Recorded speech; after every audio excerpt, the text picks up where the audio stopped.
يا هلا يا هلا يا هلا يا هلا يا هلا يا هلا يا هلا يا هلا يا هلا يا هلا يا هلا حن قلبي على جمعة الخير هلا حن قلبي على جمعة الخير هلا يا هلا ويا هلا ويا هلا ويا هلا يا هلا ويا هلا ويا Bismillah ar-Rahman ar-Rahim. Assalamu alaikum and welcome to the program. It is the Saturday morning edition of Let's Talk right here on ITV Networks. We're coming to you live from our Sunning Hill studios in Johannesburg. As always, great to be with you, and we do hope you'll keep us company till 10 this morning.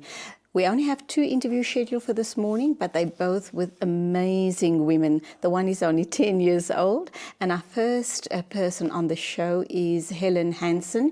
She's been on the show before to talk about the biomat, but this time around she's going to be talking about the book she has just written. And the good news is, if you stay tuned and if you call in perhaps, or if you drop her an email, she's going to give us all of those details. You can stand in line to win one of these amazing books.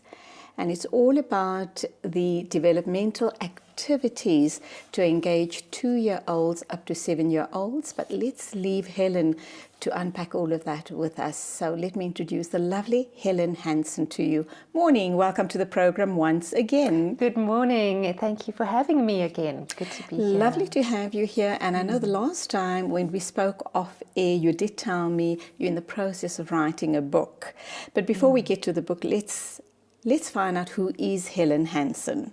Okay, so the background of the book, which will also give you a background of me, is I started many years ago, more than 20 years ago, in the field of creative drama. I love children and I wanted to do something expressive with them, but also taking it a bit further and stimulating all the senses, the different brain hemispheres, so that it becomes more than just a pleasurable life skill, but it really becomes a therapy, one could actually say, a time where one can release, express, and then take the benefits thereof into EQ development, IQ development, and lifelong. So when I started out, I was the founder of the Kids Takeover Drama School. We had many productions at the Baxter Theatre in Cape Town, the Barnyard Theatre in Cape Town, different barnyard theatres in Johannesburg, and there were casts of children up to 100, ranging from very small groups to very large groups, ranging from ages of around about 5 years to 18 years. And in that time, my curriculum, because I always wrote my own programs, my curriculum developed more and more towards assisting the individual to reach their potential. And likewise, that was bringing out, I noticed, in the children, all these natural responses that they weren't even aware of. And some of them were actually just naturally using the drama as a healing tool. So I took all this information, I was making journaling notes along the way, and after many years I decided, because I just had a little boy, I'm going to give the drama for a break, and I sold my company to a lovely lady who's still running the KTO Drama School.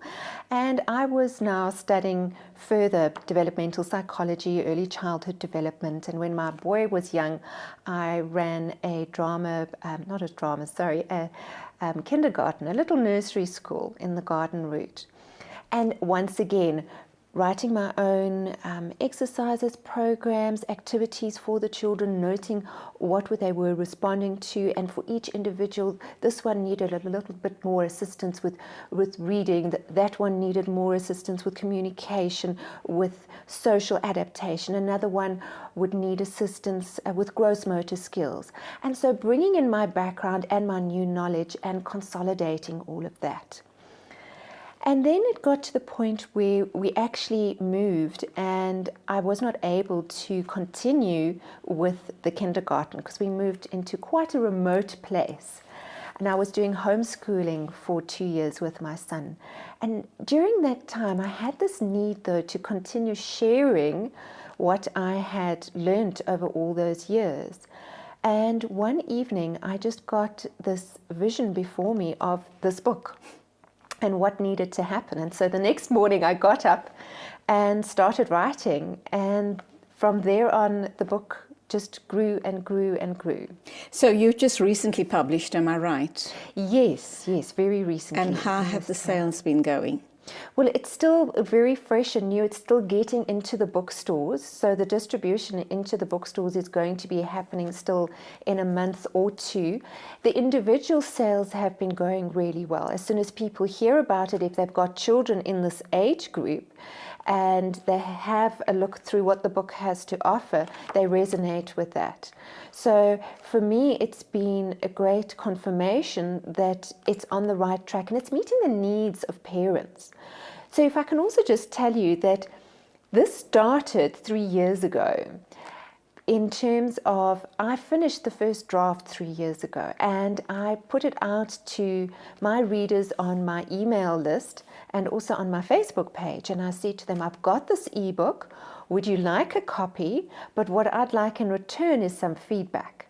So I got a lot of amazing feedback from parents who were using the book and they were telling me what worked, what they would like more of. And what came out is activities.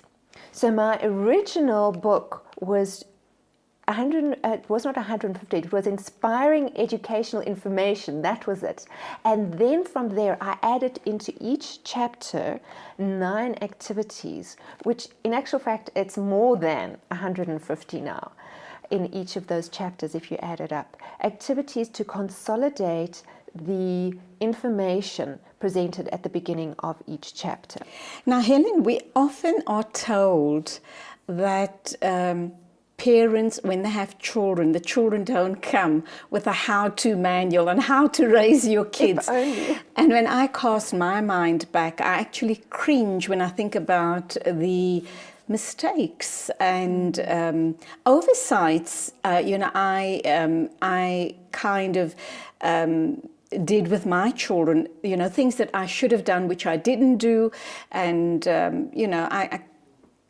I wish I could have been the perfect parent. And I think every mother and every father out there would like to be or have a blueprint of how to be the perfect parent. And there doesn't seem to be any such thing.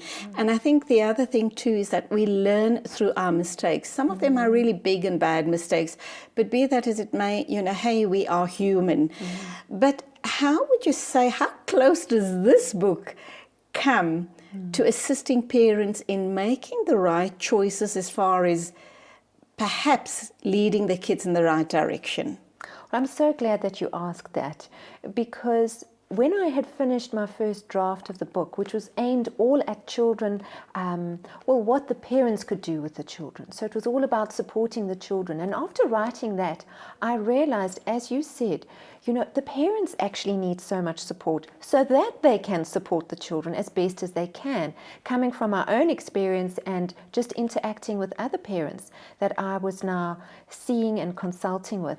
And so the first 4 chapters of the book are specifically for the parent, about the parenting phase, because parenting for young children, it's not always easy, and we get so challenged and we are mirrored and we start to see things about ourselves that can sometimes be a little bit shocking and distressing. So how do we deal with that? And that is what the first 4 chapters addresses, is to support the individual, be it the mom, the dad, or parents together, and even grandparents, and even teachers, so any caregivers of children. How do we, as adults, contain ourselves and present ourselves to our children who are looking up to us as role models in the way that we would like to be seen? And while writing that, it came to me, as I'm sure you know, is that we can't just be one way with our children, and then when they're not there, oh, well, we'll go back to being the way that we were. It's a whole lifestyle change within us. So it's such a personal, internal journey, which is quite an amazing transformational experience just to be a parent. You know, it's that gift that our children give us. So in the first 4 chapters, if I can just mention, there is actually an exercise from a behavior specialist, Dr. John DeMartini, and he's given me permission to include one of his exercises just to balance our perceptions. When we start, there are many activities, tasks in a day that we have to do for our children or with our children that maybe we don't like, and we have the pressures of time, etc., on us. But when we change our perception, it can shift the way we feel about it. So there is on page 16 a graph which you go through and you answer certain questions, and it's very simple and it's quite incredible the light that switches on, because when you've done that, then you can delve into, okay, how can I support my child? This book talks about 150 inspiring educational activities for 2 to 7-year-olds. Yes. Now, the 2 to 4-year-olds we know can drain you. They have so much of energy. What about those parents who don't have the energy to keep up with little ones, with toddlers? How are they going to cope? Because they may not have the patience and just don't have the energy. What's your advice to them? Or do you have something contained in the book that they could refer to? Yes, definitely there are activities in the book which they can refer to and guide. And I think that's a lot of the time the question that I had from parents after reading the first draft of the book is, okay, I understand everything that you discussed in the developmental stage of my child in this area, but how can I put this into practice into daily life? And that is why I thought the easiest way and the best way is through activities, because parents often ask me, well, what can I do with my child? My child wants attention, and I don't want to always put my child in front of the television or send them off there with me, and I want to spend time with them, but what do I do? And that is where the activities definitely come into. But another very important point is support. You know, and support doesn't have to be a caregiver that we pay. It could be a family member or a friend or a neighbor, just to start to connect and communicate. You know that saying of it takes a community to raise a child. Absolutely. And that's so important to remember. And that's sadly dying out, or has died out of our lives, and we need to reinstill it. Let's go to the issue around grandparents or caregivers or babysitters, for example. Yes. If mom and dad have started with this book and introducing their little ones to the activities from this book, I presume it's pretty set and routine, which they'll kind of get into the child or the children and the parents. And it's a lot of fun activities, but also a lot of learning that is happening. Can they ask grandparents when kids are staying over the weekend to perhaps, stick with the book or the activities in the book? Or is it going to be too much to ask for other people to do?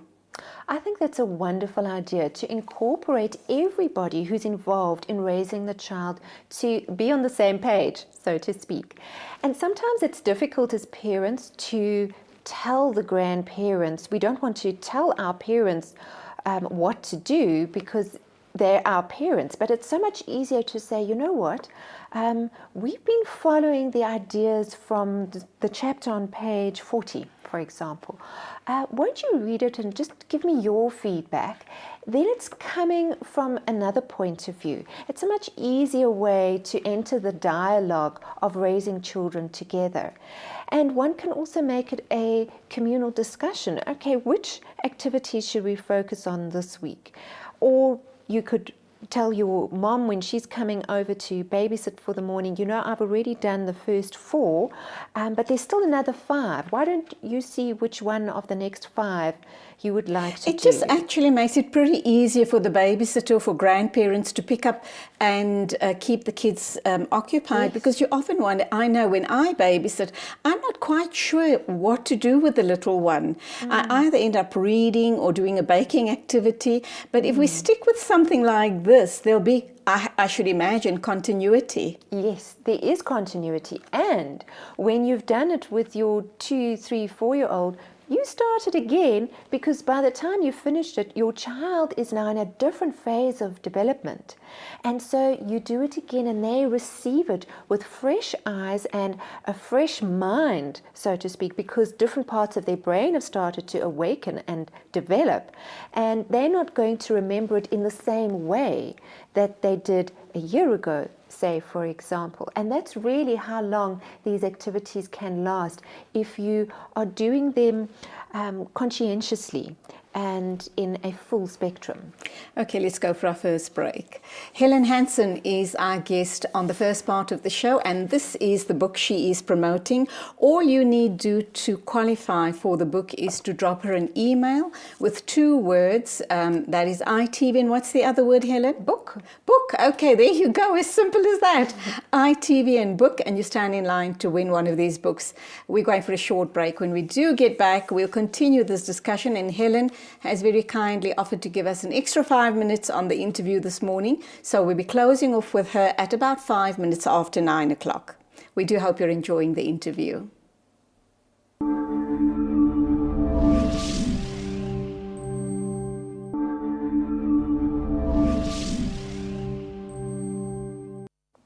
Welcome back. Helen Hansen is my guest. She comes from a background of developmental psychology and early childhood development. She is here to talk about this book of hers, and you can qualify if you just drop her an email. I do think that the email address is scrolling at the bottom of the screen, or will be doing so throughout the interview. And all you need to do is drop her an email with the 2 words ITV and book, and you stand in line to walk away with one of these books. Do stay with us. We do hope you'll become a part of the conversation on the open line. Now, Helen, we're talking about the book. We're talking 2-year-olds up to 7-year-olds, developmental activities, etc., just to make life easier for mom and toddler, and also the interaction and the quality time that they spend with each other. But what about parents who have children with learning difficulties, physical difficulties, or any such difficulties? Is it going to be that much more difficult, or do you have a chapter perhaps, or a mention in the book to deal with those challenging situations? Great question, because if I go back now to my years of being a drama teacher, a lot of times parents were sending their child or their children to drama because they had a learning difficulty or a speech difficulty or some issue that they were concerned about.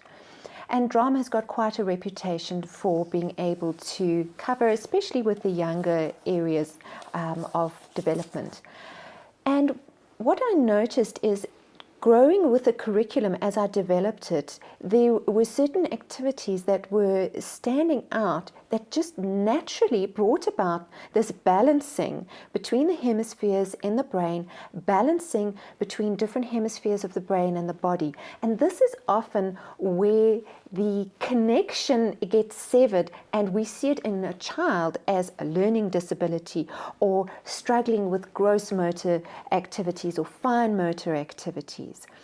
So all of these activities in the book are coming from the basis of a balanced brain, a whole brain experience, and a balanced experience between opening up the connection between brain and heart, so we get the feeling context as well. So we're developing not only EQ and IQ, but also the physical toning and strengthening of the body. So it's coming with that understanding, and all of the activities are adaptable, and I mentioned that at the beginning of the book.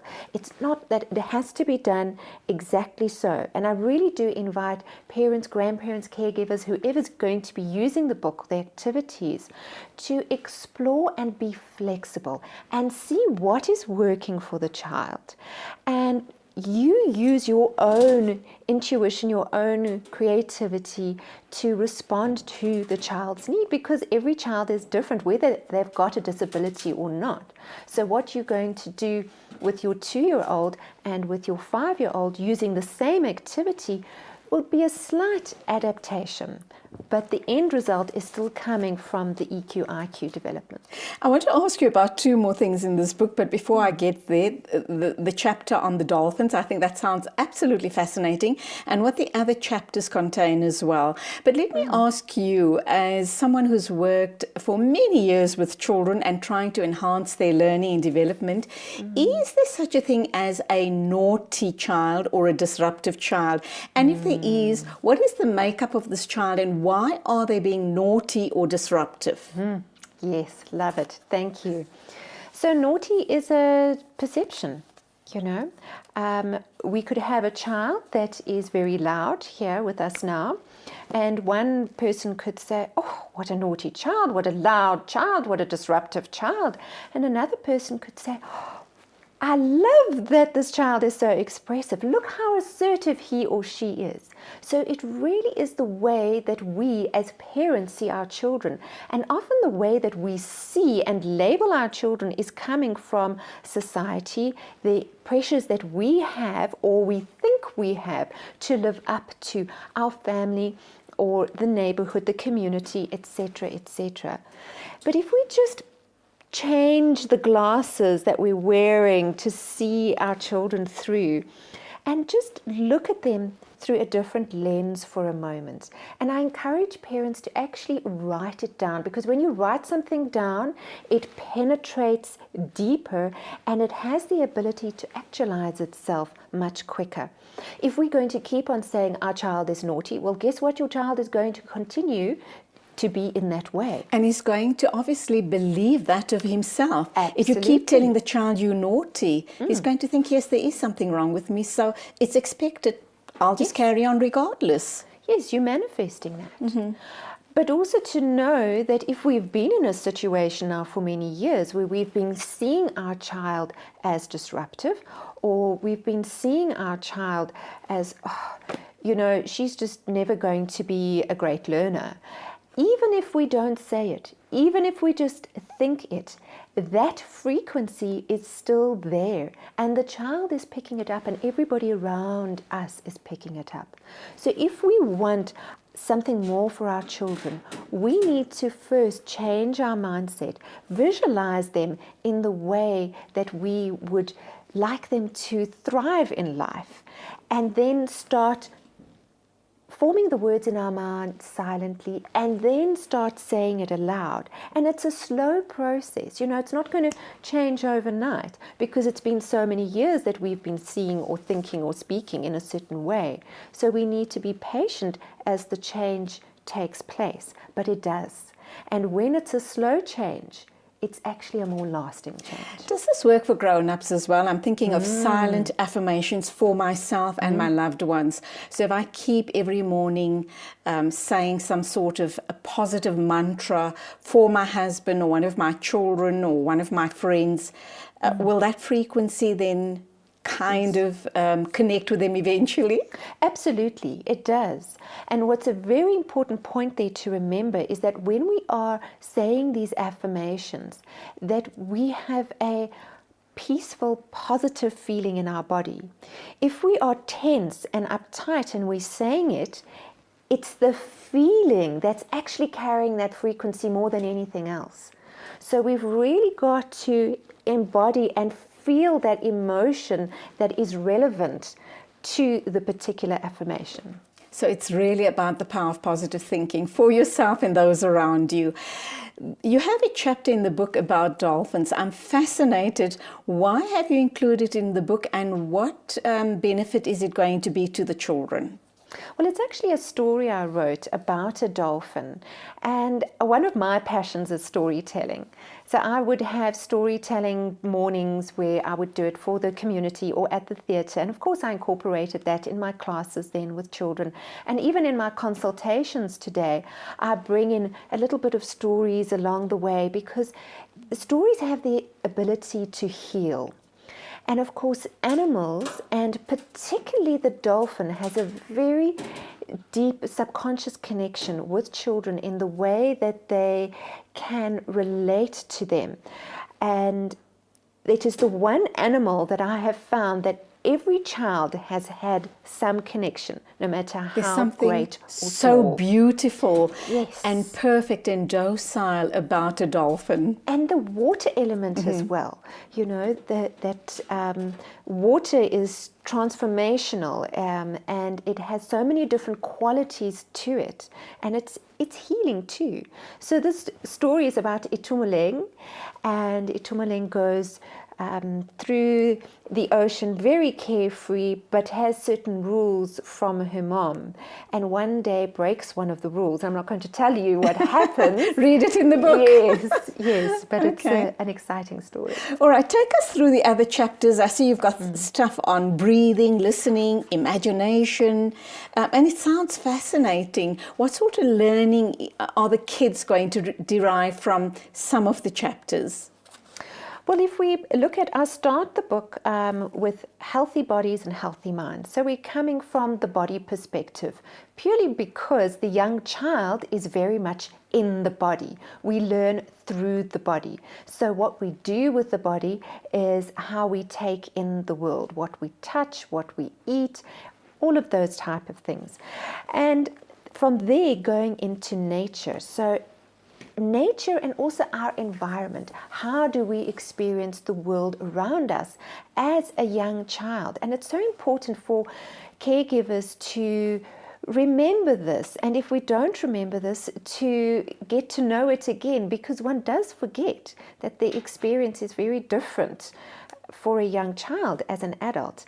And that leads naturally on to the rhythm of life, because children are very much into that natural flow which nature has as well. And in our society, we've got our 9 to 5 and we've got our routines, and we often try and put our children into that, and we wonder, why is our child so miserable or so upset? But you know, after sitting for 2 hours in a trolley in a supermarket, really, can you blame the child with all the stimulation and noise, etc., etc.? So I start off coming from that basis, and then we go on to the breath.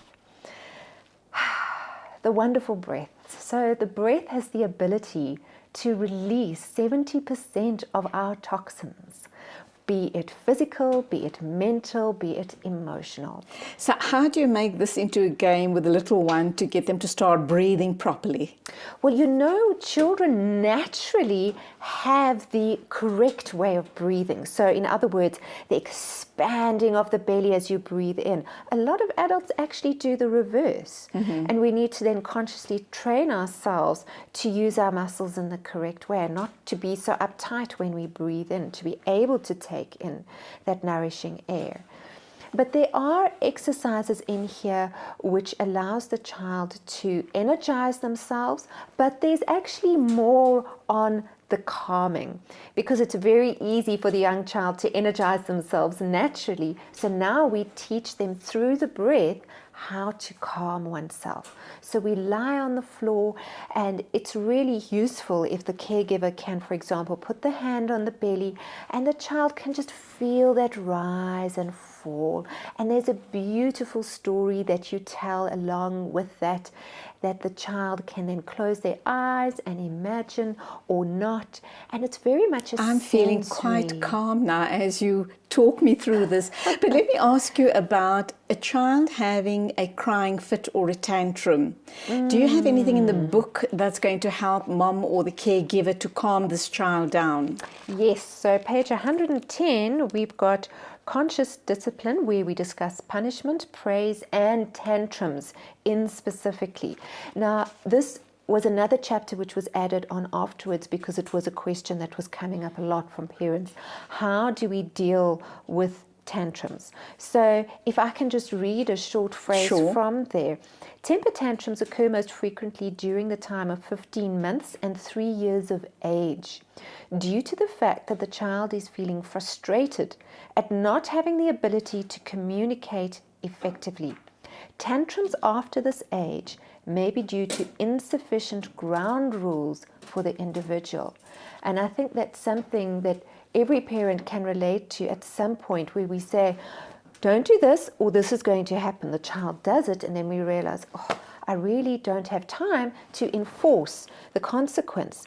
And so the child learns subconsciously, oh, I can do it again, and I'm getting this negative attention. And sadly, that's a habit they form and they take throughout life. So when they're in their adult years and things don't go their way, instead of negotiating, having a discussion about the issue that they're not happy about, they end up having a screaming match with the person that they're in discussion with, a screaming match or a temper tantrum.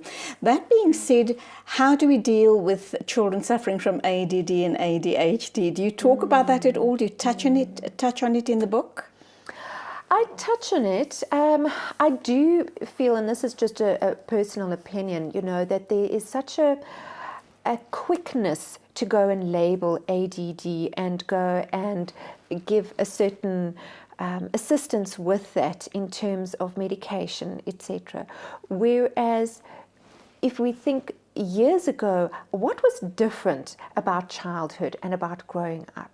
Well, if I think of my childhood and seeing a lot of the children today, us as kids, and maybe you can agree, we spent so much time outside. We were busy and we didn't have as many constructed toys. We had to engage to make our own.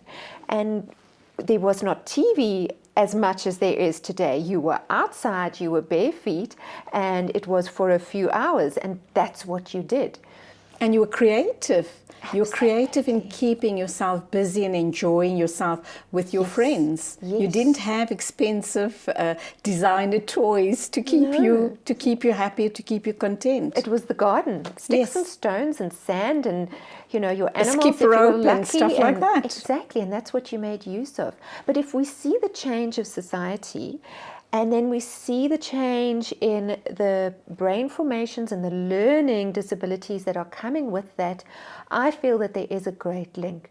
And when I encourage parents who are having a lot of screen time in their life to not take it away completely, that's also going to be stressful if you're used to having something and then take it away altogether, but just to minimize it and have very firm ground rules at home. This is the time the screen is on, and we don't have screens before bed, not first thing in the morning. And there is a definite time for free play every day. And when those parents have gone through implementing that, as well as looking at other things like diet, because we also have many new additions in our diet these days from before, there is a big change in that child naturally without going on any medication. We've almost come to the end of the interview. What would you like to say to our viewers this morning? Who is this book going to help? I should imagine all moms and all children. But what about the occupational therapists? Do you think that this is something that they need in their arsenal? Definitely. Myself coming from a background or currently now consulting with children on a daily basis, and I've got a particular program that I assist children with learning and taking their learning to new heights, and I refer to this and I use it as a go-to for different activities and just to remind myself sometimes, because you can get very caught up in what you're doing. So yes, it's definitely for teachers. I have had many teachers who have taken the book and added it into their toolbox for classroom activities. And there's so much. There's about learning, about communication, which is so important for the young child. There's singing, there's expression, speech. I've got a lot of different speech exercises which help with different formations, different muscle development in the mouth. And that is crucial for that early developmental stage. And then we go on to color. How can the child use color to express? How do we bring in drawing and painting so that we are balancing the different parts of the brain, and remembering that that is the fundamental of this book. It's a whole brain experience for child and parent. And that is where we leave it. It's been wonderful having you in the studio, and I do know that you're based in the Western Cape, but you have told me that you come up to Johannesburg every couple of months. So we look forward to hosting you here on a pretty regular basis every 3 or 4 months. Thank you so much. Good luck with the sales of the book. Thank you, I appreciate that. Thank you for being here. And this is obviously the book we're talking about. All you need do is drop Helen an email with the 2 words ITV and book, and you stand in line to win this book. Thank you for watching. It's time for an ad break. When we get back, we are going to be joined by Stacey Frew.